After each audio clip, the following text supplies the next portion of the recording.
Welcome back to Community Conversations. My guests today are Eugene Lefrancois, the president of the Ontario Network of Injured Workers Groups, and Janet Paterson with the Thunder Bay Injured Workers Support Group. So just before our break, Janet, you were telling me about this pre-existing condition, and it started getting me a little bit scared here. I thought, oh my gosh, I'm an older adult. Like if I get it hurt at work, am I going to lose access to benefits because in my 60s? Eugene, tell me more about this pre-existing condition. Well, we're born. The employer doesn't want to pay for gravity. So what does gravity, why did I say gravity? Well, just walking on 2 feet, your spine compresses. So like you said, older workers, our spine is compressed. Actually, I've lost about 1 inch so far in my height. I think I lost a little more. Well, maybe not. I was once 7 foot tall. But now your spine compresses. So therefore, you're going to have your discs are going to compress, and they call it bulging discs. I'm not a doctor, but so now you never had an injury before. You go hurt your back at work for any reason. Well, they won't even call the board in their way. They won't say that it was the injury. They'll say just because you're 55.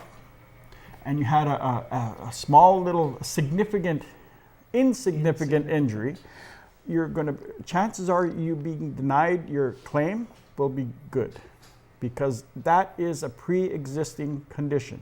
Or to the other extreme, how many children have little accidents when they're growing up and the parent or grandparent or caregiver goes to the medical doctor to seek advice? Well, once it's in your file for anything, the board could use that as a way to deny you benefits. So my grandson, he's 15. It seems like every year he breaks another bone. So he had a broken arm. So you mean now if he actually injures his arm in the workplace, they'll go back and say, oh, you broke your arm when you were 14. We're no longer going to cover that accident? Yes, and I think he broke his collarbone too. Yeah, exactly. They will not cover that. Or I'm not going to say they're not going to cover it, but the potential of them not covering is extremely high. And so what's the present situation? So this is a change that's being proposed from what I understand. So is that different than the present situation?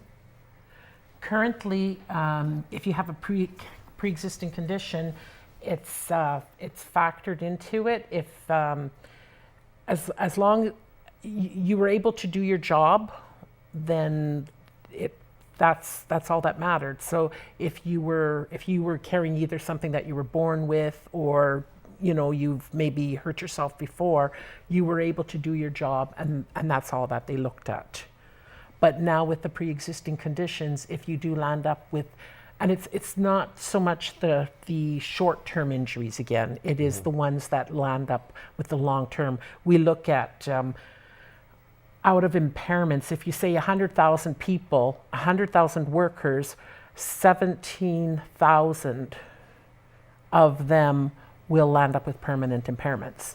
So these are the numbers that these are the people that we're talking about who will have the ongoing problems with the compensation system. So there's 17,000 or approximately a year who end up with an injury serious enough that it becomes permanent. Exactly. And so that's the group we're talking about. That's correct. So what I'm gathering is okay, so my grandson, he has this traumatic injury, breaks his arm at work. He should be covered for that first little bit.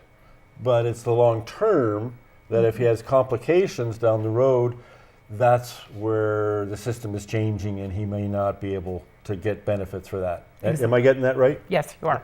Yep. Oh, and like you said, 17,000. It's 17,000 on 100,000.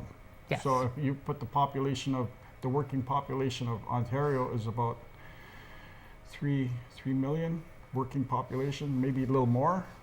Then take 17% of that. That's the ones who have the disability or a long-term injury. So 17 on 1,000, that sounds good. It's only 17,000 people in Ontario. No, it's just a little higher than that. So really you're talking about is everyone covered by workers' compensation in Ontario, or we're talking about all the population that this applies to, or what's the status there? Not all people are covered under workers' compensation. We're thinking that it's about 70% are covered. Okay. But out of that 70%, we have Schedule 1 and Schedule 2. Schedule 1 is the banks and financial institutions. They can opt out of the, like cities, they can opt out of compensation, and they pay directly to their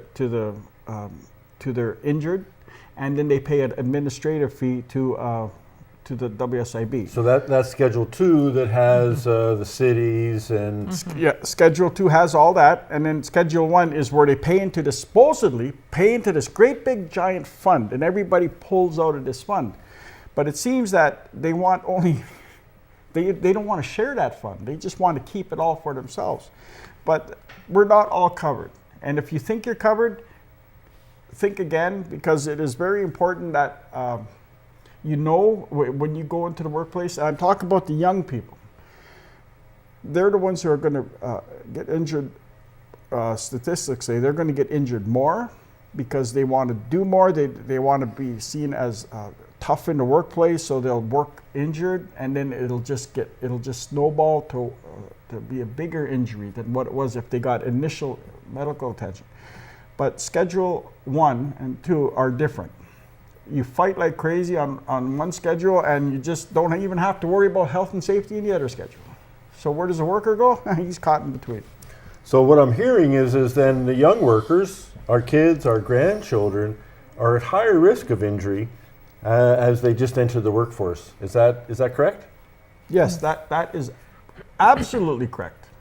And immigrants, the ones who have really trouble with the language, English as a second, as a primary language, because they don't know what the job is, they don't know the shortcuts until after they get injured. And then that's when the guys in the coffee shops, coffee rooms say, "Oh, you should have did it this way." Well, they couldn't understand the language, but they went out there and did the job anyway. And there's a lot of documented cases on that. So we're just coming up to a short little break. We're going to come back and I want to explore a little bit about some of the stories that you hear around workers presently in the system, and whether these new policies are actually starting to take place already before they're even passed. So we'll go to a short break and we'll be back in just a minute. I want to also remind folks that we're always looking for your feedback on our show and future topics that we might address. You can reach me through my email at smantis@tbaytel.net. We'll be back in just a moment. Please stay tuned. Thank you.